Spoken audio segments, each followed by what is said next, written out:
Bíblia, por gentileza, Evangelho de João, capítulo de número 14. João 14, versículos de número 8 e 9. João, capítulo de número 14, versículos 8 e 9.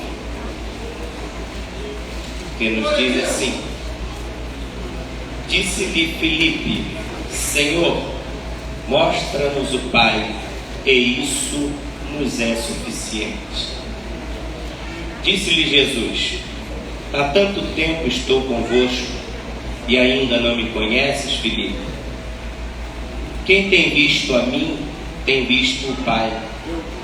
E como estou, ou como tu dizes, mostra-nos o Pai.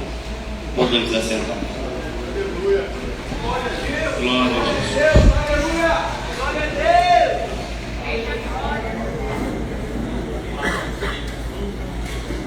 Escolhemos um texto bastante conhecido, de fácil compreensão, para falarmos hoje algo acerca da parte de Deus para nossas vidas.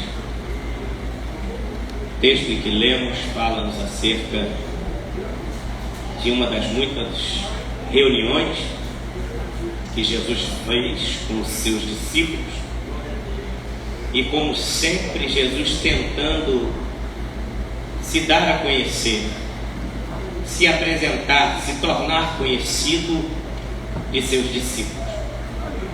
No capítulo 14, Jesus vai se apresentar mais uma vez, como sempre o fez, para aqueles a quem ele havia escolhido.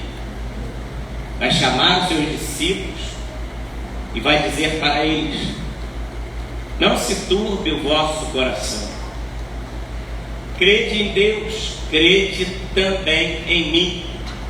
Na casa de meu Pai há muitas moradas, e se não fosse assim, eu vos teria dito: vou preparar-vos lugar. E quando eu for e vos preparar lugar, virei outra vez para vos buscar para mim mesmo, para que aonde eu estiver, estejais vós também. Jesus citando essas palavras para os seus discípulos, eu acredito que após fazer menção, ele entendeu que os discípulos não compreenderam acerca do que ele dizia. E Jesus olha para eles e se declara e diz em alto e bom som: eu sou o caminho, a verdade e a vida. E vós bem sabeis e tendes me conhecido. E Tomé olha para ele como se nunca tivesse andado ao seu lado. Talvez Jesus ficou até espantado, porque as palavras de Tomé foi: se eu não te conhecemos direito, e como podemos conhecer o caminho? Depois que Tomé ouve Jesus se apresentar como caminho, ele ainda pergunta quem, onde e como seria o caminho. Filipe, não bastante, na mesma ignorância, tendo ouvido as mesmas palavras, e Jesus testificando tantas vezes acerca do Pai, vai dizer para Jesus: mostra-nos o Pai, e isto nos será suficiente. E Jesus disse para ele: quem vê a mim, vê o Pai. Eu estou convosco há tanto tempo, e ainda não me conheces, Filipe? Eu estava lendo esse texto e estava assimilando o texto, algumas coisas que acontecem conosco no dia a dia, nos dias atuais. É bem verdade que, segundo os historiadores, Jesus ficou cerca de 3 anos e 6 meses ao lado dos discípulos que ele escolheu. Não foram 3 dias e meio, não foram 3 semanas e meio, foram 3 anos. E 3 anos é um tempo suficientemente bom para que você conheça alguém, pelo menos em parte. E Jesus já se despediu, Jesus já quase se entregando. Jesus se declara abertamente para os discípulos, como quem diz: vamos ver se ao longo de 3 anos eles aprenderam alguma coisa, se eles sabem ao menos quem é que anda ao lado deles, que fala com eles, que come com eles, que dorme com eles. E depois dessa prévia, eu acredito que Jesus entendeu que eles ainda não sabiam de nada. É bem verdade que Jesus chama Pedro, Tiago e João e os leva até o Monte da Transfiguração. Escolhidos? Sim, eram 12, mas Jesus seleciona 3.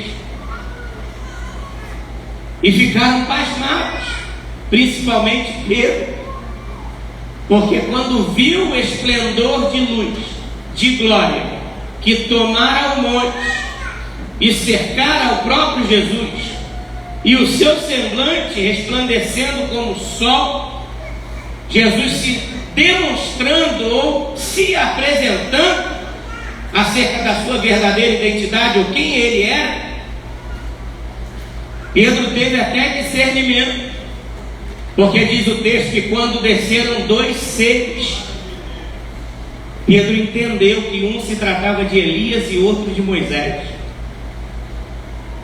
A revelação foi tão grande, o esplendor, a glória de Deus foi tamanha, que deu a Pedro naquele instante até a capacidade de entender que se tratava de Moisés e Elias. E apressadamente ele pergunta: Senhor, quer que façamos aqui uma tenda para ti, uma para Moisés e outra para Elias?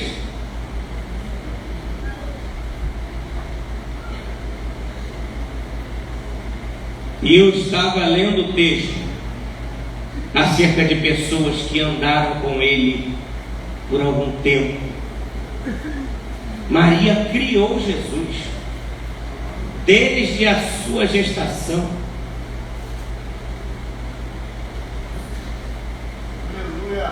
Mas quando ele foi convidado para ir a uma festa, a uma boda de casamento,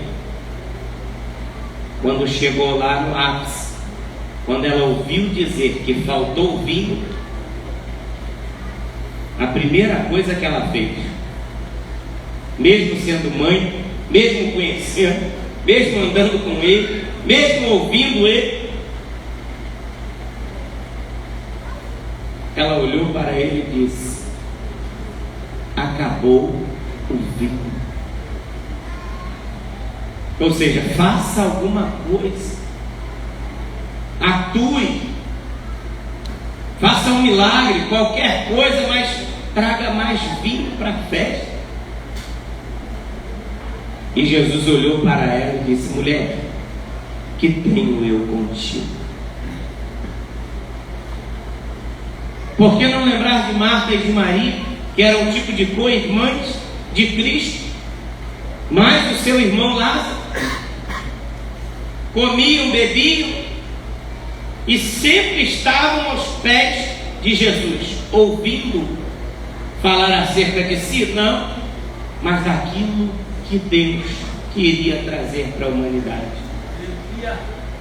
E quando Jesus, perseguido pelos próprios judeus, se afasta um pouco da cidade, Lázaro adoece, e as suas irmãs, preocupadas, enviaram mensageiros a Jesus, dizendo: Senhor, Lázaro está enfermo. teu amigo Lázaro está enfermo, aquele a quem tu amas. Cuidando elas que Jesus, ao ouvir, apressadamente viria ao encontro de Lázaro. Mas a Bíblia diz que Jesus tardou ainda em vir, e por 2 dias permaneceu onde estava. E quando ele chegou, Marta apressadamente, ao ouvir falar que ele estava às portas da cidade, saiu ao seu encontro. E quando chegou lá em pranto, em lágrimas, quem andava, comia e estava sempre com Jesus, ela disse: Senhor, se tu estiveras aqui, meu irmão não havia morrido. Não teria morrido.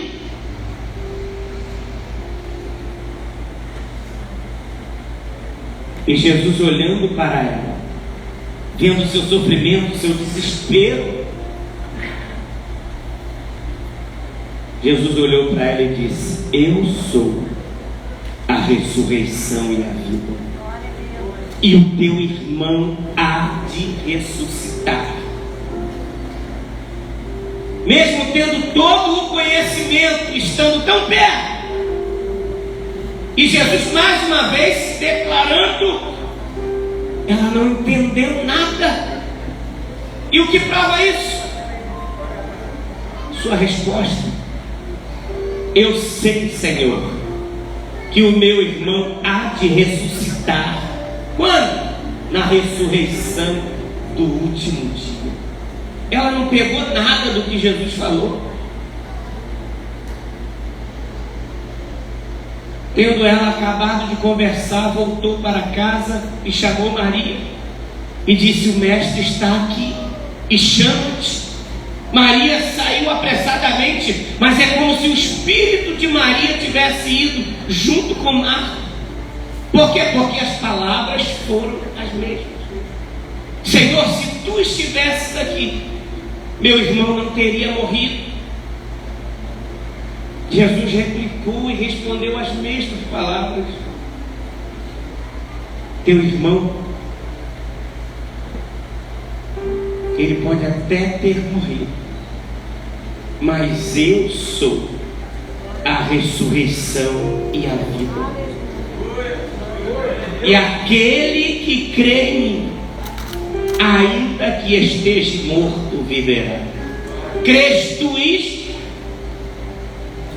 E ela, como Marta, não entendeu nada e disse: eu creio, Senhor, creio que o meu irmão há de ressuscitar na ressurreição do último dia.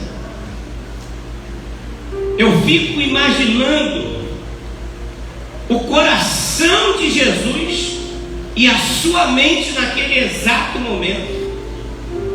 É como se um pai criasse seu filho, e quando o filho ou a filha completasse 18 anos, e ele acordasse pela manhã,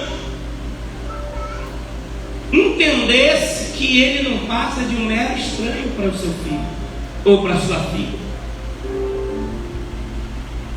Por quê?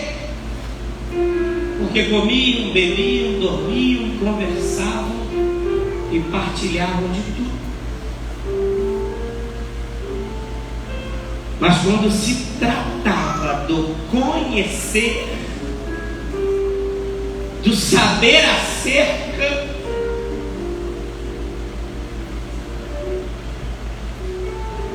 eles não conheciam Jesus. Nós ouvimos sempre no microfone alguém pregando, alguém ensinando. Evangelho não é um agrupamento de pessoas, não se trata de uma junção de indivíduos. Evangelho é relacionamento. Jesus quer muito mais do que sejamos chamados ou tratados de cristãos, crentes, evangélicos. São nomenclaturas, são nomes e que não leva ninguém a nada e a lugar nenhum. Eles eram discípulos, sim, na condição de servos. E Jesus viu que não estava funcionando. Eram discípulos e eram servos, mas não funcionava. Chegou ao ponto do próprio Jesus dizer para eles: a partir de hoje eu não quero servos, também estou dispensando os discípulos, mas eu preciso de amigos. Porque Jesus entendia que para ser amigo precisava antes de estabelecer um relacionamento, uma amizade. Servo, a Bíblia diz que só faz aquilo que o seu Senhor manda. E discípulo, nada mais, nada menos do que o que aprendeu. Mas o amigo se preocupa. O amigo tem interesse. Glória a Deus. O amigo, quando vê aquele a quem ele ama chorar, ele chora. Quando vê aquele a quem ele ama sofrer, ele sofre. Glória a Deus. O amigo, quando vê o outro precisando de alguma coisa, passando por uma dificuldade, ele quer ajudar. O amigo se movimenta. O relacionamento faz essas coisas, nos torna sensíveis. E essa sensibilidade faz com que tenhamos compaixão por aqueles que estão à nossa volta. Os 3 textos em que citei aqui, Pedro viu Jesus em glória, seu rosto resplandecendo como o sol, mas não o conhecia. A mãe de Jesus criou ele desde a sua infância, mas foi obrigada a ouvir Jesus dizer: mulher, o que tenho eu contigo? Então não basta só estar perto, não basta só dizer que conhece, não basta só ouvir, não basta só dar um aperto de mão. Jesus disse: examinai as Escrituras, porque vós cuidais ter nela a vida eterna, e são elas que de mim testificam. Só é capaz, só é possível conhecermos ao Deus que nós servimos se nós fizermos o que Jesus nos ordenou que fizéssemos. A Bíblia diz: vós sereis meus discípulos se fizerdes o que eu vos mando. E um dos mandamentos, uma das ordens, é para examinarmos as Escrituras, porque são elas que testificam dele. É a palavra que nos apresenta a Cristo, nos torna íntimos dele. E sem ela, Jesus é um estranho para nós. É bem verdade que nós vivemos dias em que não só a apostasia, o esfriamento, não só os escândalos, as coisas que ouvimos, que vemos. Vivemos dias em que realmente, verdadeiramente, nunca houve em toda a história tamanho descaso pela genuína palavra de Deus. Eu vou perguntar quem leu hoje, quem leu ontem, quem vai ler amanhã. É muito íntimo isso, é muito pessoal, é particular. Verdade é que Jesus disse: quem comer da minha carne e beber do meu sangue tem vida, e quem não come da carne e não bebe não tem vida. Então eu entendo que se eu não me alimento da palavra, eu estou morto. Se eu não me alimento da palavra, eu estou sedento. E se eu estou na condição de morte espiritual e de sedento da água da vida, Não precisa dizer que eu estou doente. Não precisa ninguém levantar as mãos e dizer eu estou doente. Se você não tem contato com a palavra de Deus, eu lamento te informar aqui nessa noite, você está doente. Mas estou doente por quê?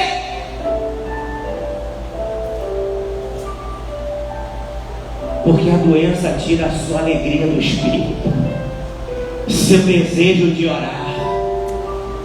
A doença tira aquela coisa que nós sentimos no útero, que queima, e que todas as vezes que ouvimos falar acerca de Deus, de Jesus seu Filho e de almas, nós choramos, nós se compadecemos. Todos nós aqui tivemos uma experiência, uns muito grande, outras um pouco menor, mas bem verdade é que quando começamos a caminhar, quando entramos na igreja, quando aceitamos a Jesus, todas as vezes que botávamos o pé na igreja, nós chorávamos, sentíamos o nosso coração arder. Nós não tínhamos explicação, mas éramos tomados por uma alegria. E hoje nós vimos para a igreja como se fosse uma coisa comum, costumeira, corriqueira, como se não tivéssemos um outro atrativo melhor para fazer. Mas a Bíblia ainda continua dizendo: guarda o teu pé quando entrares na casa do Senhor. Eu já cansei de ouvir o pastor dizer aqui que não tem bola de cristal, e é bem verdade, ele não tem, e também não tem como adivinhar. E ele, de bom grado, com alegria, ou quem estiver dirigindo, sempre franquia a oportunidade para alguém. Mas nessa oportunidade, se eu não estiver bem, eu tenho toda a liberdade para dizer não. Porque eu nunca vi ninguém doente querer tratar quem está são. Eu nunca vi ninguém com fome para de comer a quem está também. Eu nunca vi ninguém dar água no deserto para alguém que está morrendo de sede, sabendo que ele está correndo o risco de morrer também. Então nós, a Bíblia diz, vós tendes a unção do Santo. Nós temos discernimento e sabemos quando estamos bem e quando não estamos bem. Temos consciência que nos alerta, nos adverte. Enquanto as citações que eu fiz, andavam, comiam, bebiam e dormiam com Jesus, mas não lhe conheciam. Alguém se aproximou de Jesus e disse: Senhor, meu criado está enfermo,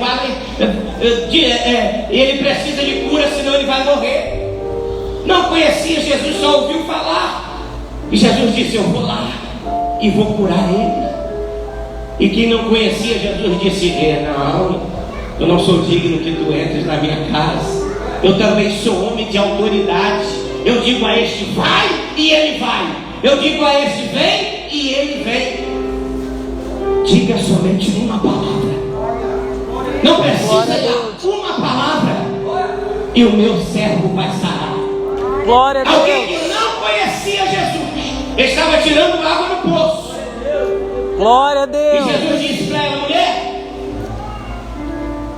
se tu beber da água que eu te der, nunca mais tu vai ter sede e não vai ter que voltar aqui para tirar. E alguém que não conhecia Jesus olhou para ele e disse: Senhor, dá-me desta água. Dá-me desta água. Porque eu não quero ter que voltar aqui mesmo. Questionou um pouquinho. Não, você é fundo e o senhor não tem com que tirar. Mas quando Jesus falava, algo diferente acontecia dentro dela. Jesus estava indo a caminho de Emaús e conversava com dois homens, quando ele sumiu. Os dois entenderam. Quando ele falava, nosso coração ardia. Sabe por que das enfermidades na igreja hoje?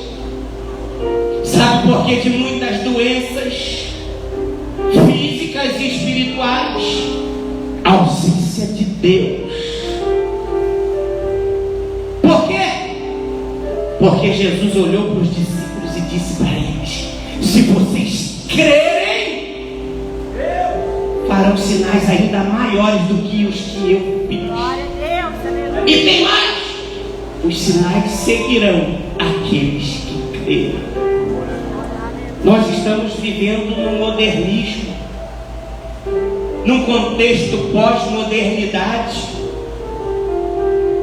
e as coisas que Jesus ensinou e as do Antigo Testamento, para muitos são coisas passadas, não tem mais valor. E Jesus disse que se alguém cuidar, tirar um tio do que está escrito, a graça que lhe foi oferecida também não tem valor ou razão alguma. Quando desprezamos o que está escrito para de surtir efeito na nossa vida. É bem verdade que não se consegue orar mais, não se consegue chegar na igreja e chorar como chorávamos mais. Se eu perguntar aqui, se uma viva alma se pranteou hoje aqui em lágrimas, acredito que tenha sim, não vai se manifestar, mas são poucos. Por que eu vou chorar em lágrimas? Por que eu vou me banhar? É porque quando estamos perto dele, nós choramos as nossas misérias. Nós entendemos o quanto somos pequenos, o quanto somos sujos, impuros, o quanto somos pequenos e o quanto nós dependemos da graça dele. Quando Jesus entra num ambiente, a primeira coisa que acontece chama-se conscientização. Nós olhamos para dentro de nós e conseguimos enxergar que nós não somos nada e que precisamos da graça dele. O texto de Lázaro diz que Jesus chorou. Eu já vi até gente pregando para encerrarmos que Jesus chorou de alegria. Jesus chorou por ver as irmãs de Lázaro. Mas se você ler, meditando, você vai ver que Jesus chorou por causa da ignorância delas. Sabe, você que está com sede perto de um copo d'água, mas não consegue enxergar que aquilo é um copo d'água. Você que está com fome perto de um pão e não conseguiu enxergar que aquilo se trata de um pão. Você que entrou aqui hoje na casa do dono dos milagres, sai daqui com a mesma enfermidade que entrou, porque não sabe aonde você está.